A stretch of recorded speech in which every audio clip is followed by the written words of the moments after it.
Hey Niners fans, let's dive straight into the latest roster moves from San Francisco.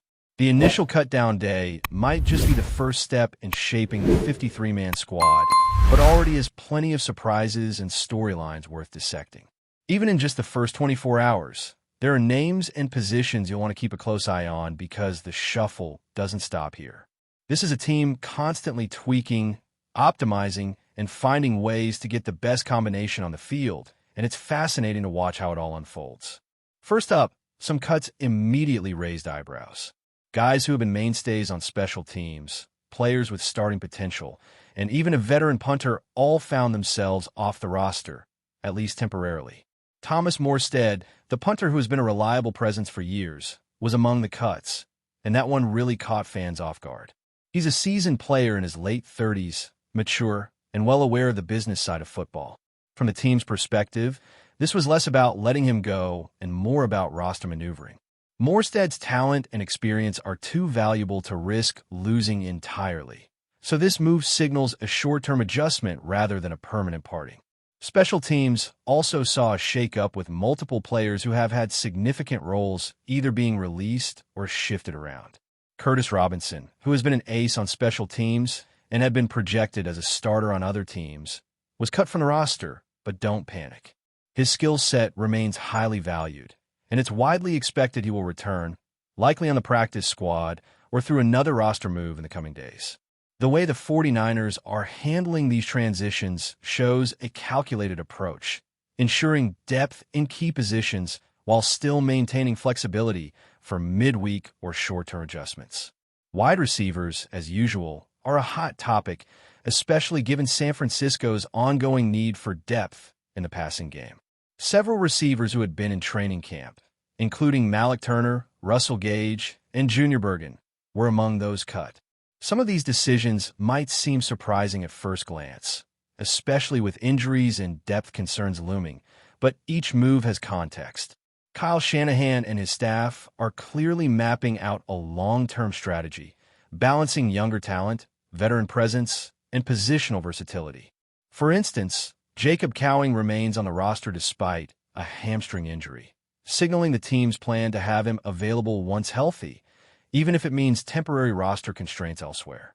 The linebacker core also saw notable adjustments.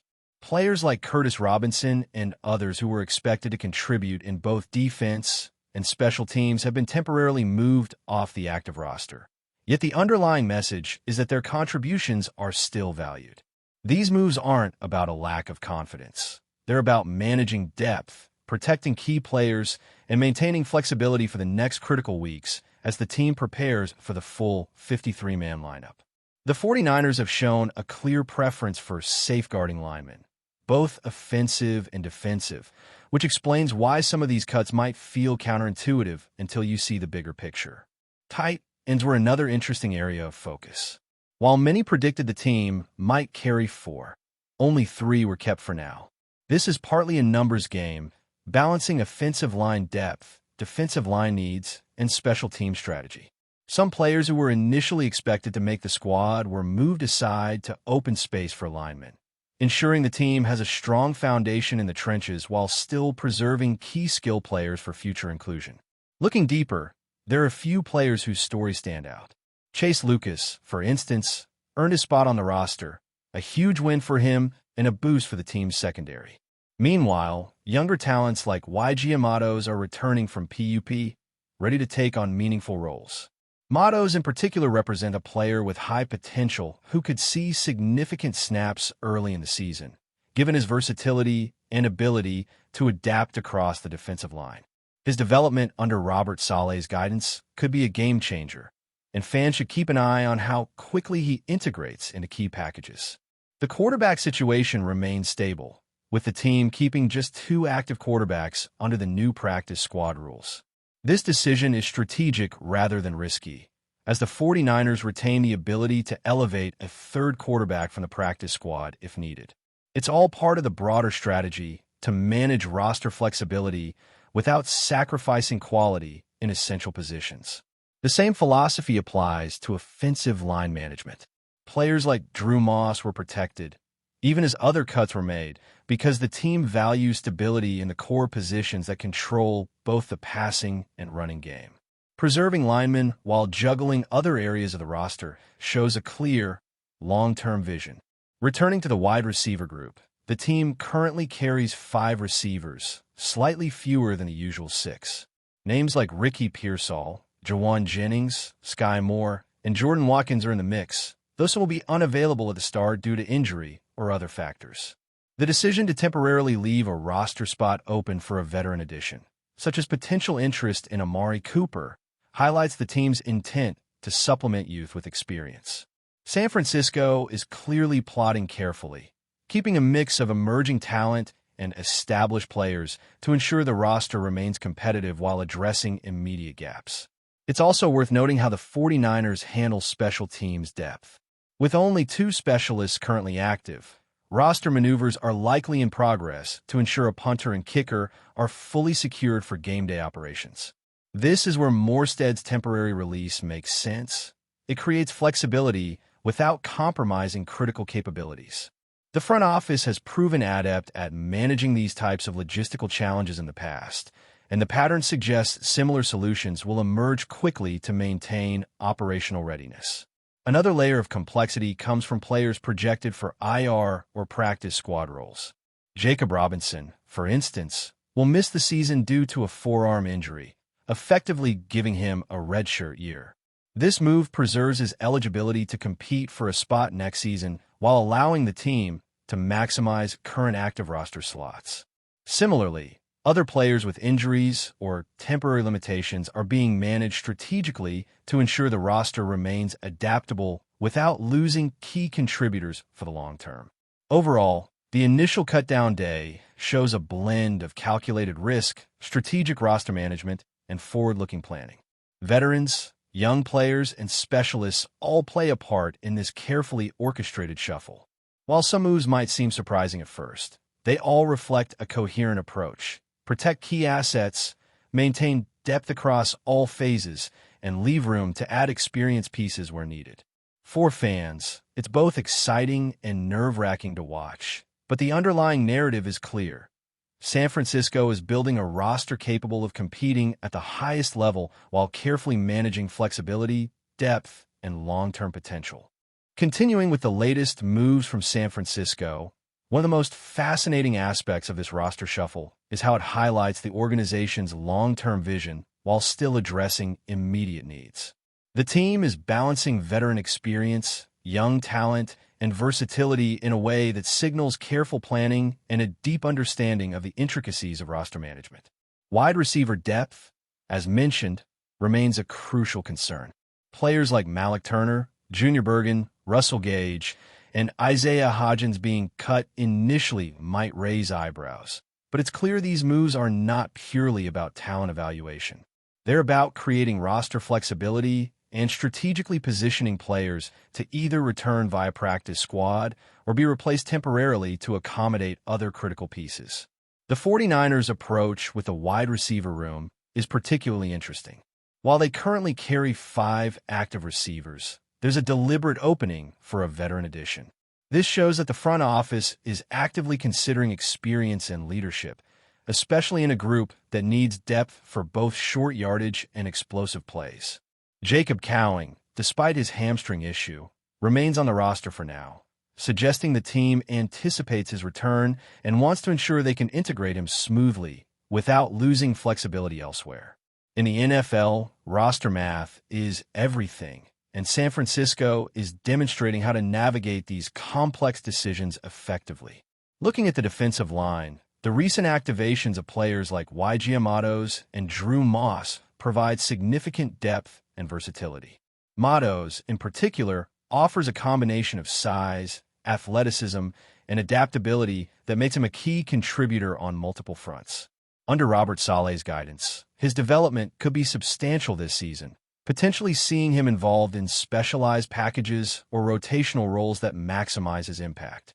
Drew Moss, protected during the initial cuts, represents the team's commitment to maintaining stability along the offensive line, even when balancing other positional needs. Offensive line depth is always a priority, and the 49ers have shown that they are willing to make short-term sacrifices in other areas to ensure the trenches remain solid. Special teams remain a storyline to watch as well. Players like Curtis Robinson, previously a standout in preseason special teams, were temporarily cut, but the expectation is that he will return. This indicates that the organization sees him as integral not just for his athletic ability, but also for his experience and leadership in critical phases of the game. Special teams aces often go underappreciated, but in a league where field position and situational football can determine games, having players like Robinson ready and available is a huge advantage. Meanwhile, the punting situation, with Thomas Morstead temporarily off the roster, shows strategic flexibility. Morstead's veteran status allows the team to manipulate roster space, creating room for temporary additions or maneuvering while keeping him available for rapid reintegration. Linebacker depth is another area where the 49ers are making strategic moves. Players like Luke Ford, who has excelled in special teams, were retained, while others were shifted to practice squad considerations or temporarily released. This demonstrates the front office's understanding of both immediate contribution and long-term planning. By maintaining versatile linebackers who can impact special teams, defensive schemes, and situational packages, San Francisco ensures that they can adapt to injuries or tactical changes without losing core performance levels. The quarterback room, as expected, remains streamlined with just 2 active quarterbacks, adhering to new practice squad regulations. This decision might appear risky to some, but it's far from it. The team has the ability to elevate a 3rd quarterback from the practice squad if needed, a safeguard that preserves flexibility while optimizing active roster spots for positions with greater immediate impact. This type of calculated roster management reflects the 49ers' methodical approach, balancing risk, depth, and strategic foresight. Tight end management also reveals the team's prioritization of depth over quantity. While historically the team might carry 4 tight ends, only 3 were retained in this initial cut. This decision allows the 49ers to add an extra offensive lineman or defensive lineman to strengthen key areas while maintaining an effective tight end rotation. It also leaves room for potential mid-season additions or strategic elevation from the practice squad. Every roster move, no matter how small it seems, is interconnected with the larger vision, showing how meticulously the team orchestrates its personnel strategy. Returning to wide receivers, the team's approach reflects a blend of patience and opportunity. Jacob Cowing, despite his current injury, remains a pivotal piece. The strategy here is clear. Keep him close, preserve roster flexibility, and allow the team to bring him back once fully healthy. Meanwhile, veteran targets, such as Amari Cooper, remain of interest, emphasizing San Francisco's intent to balance youthful energy with seasoned experience.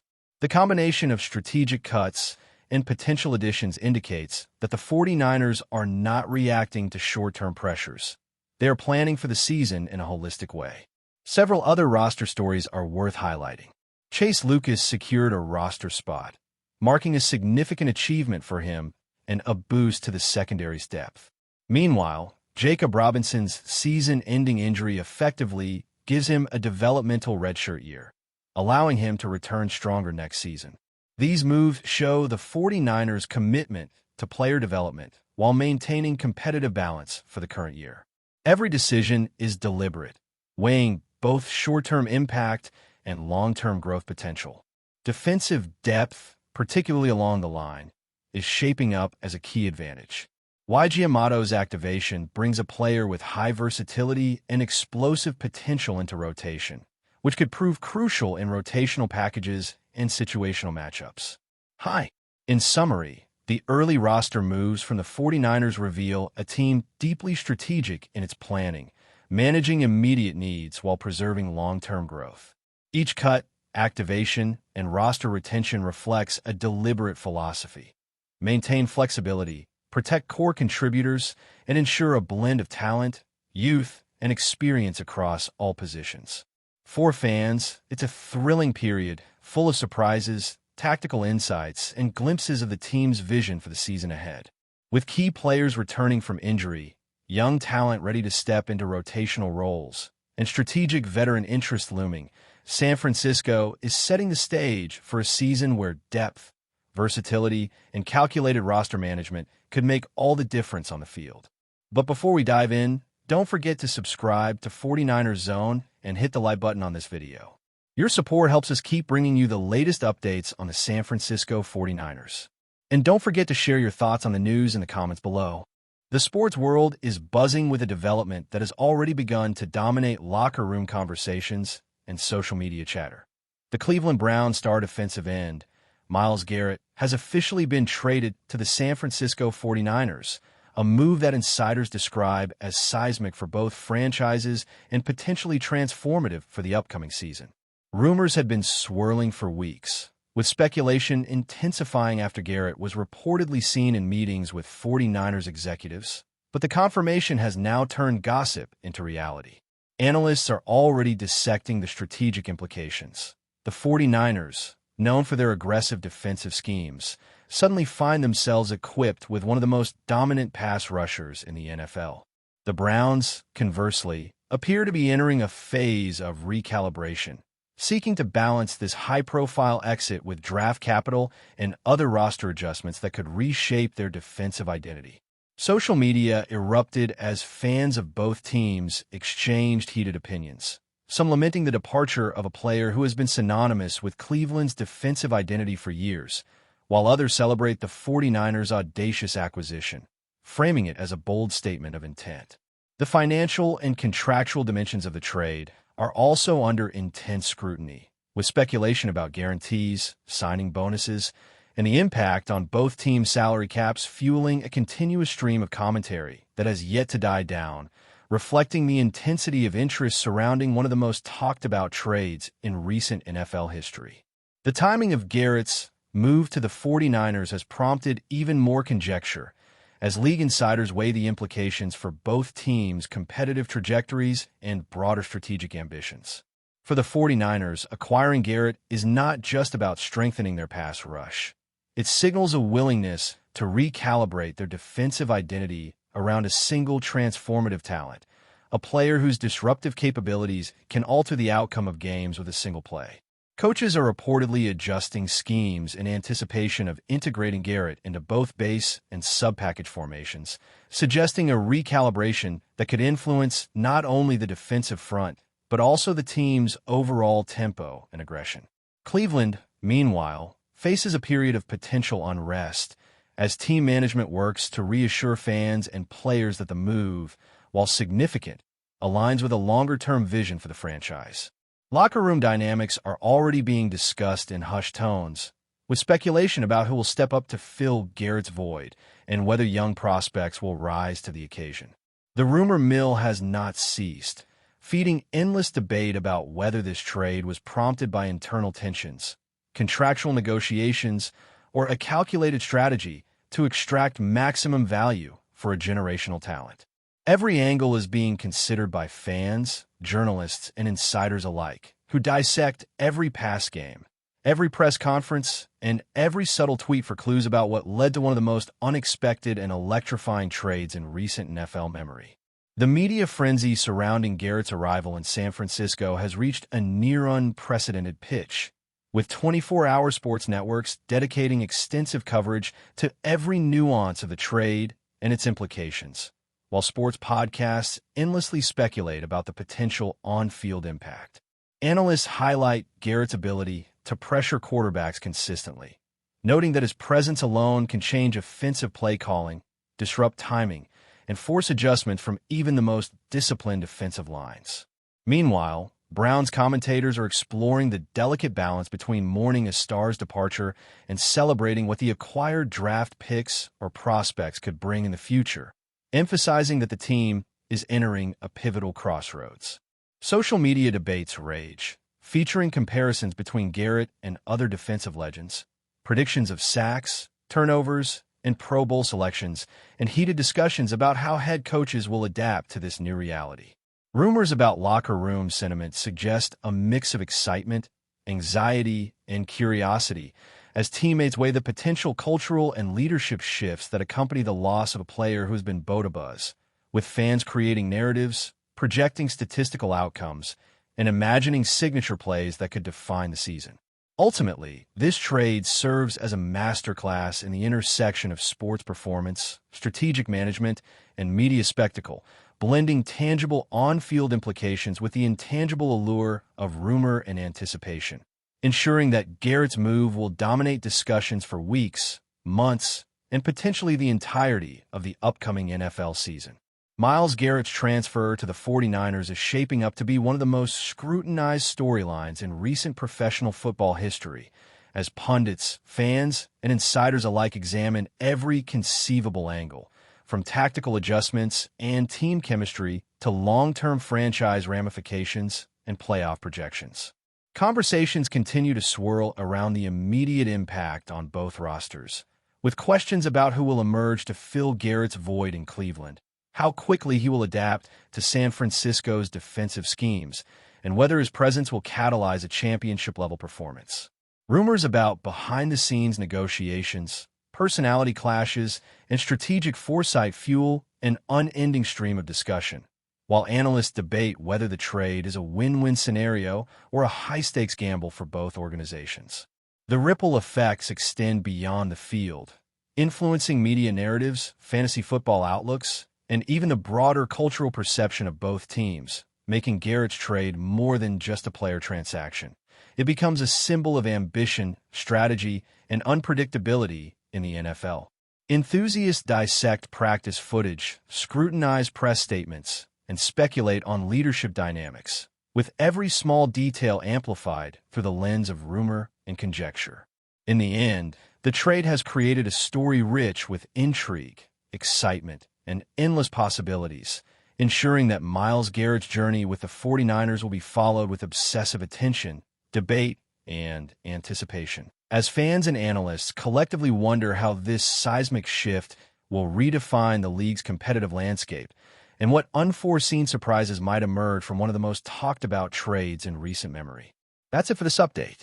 If you enjoyed the video and want to keep receiving exclusive news about the San Francisco 49ers, make sure to subscribe to 49ers Zone and give this video a like. We always look forward to hearing your comments and opinions. See you in the next video.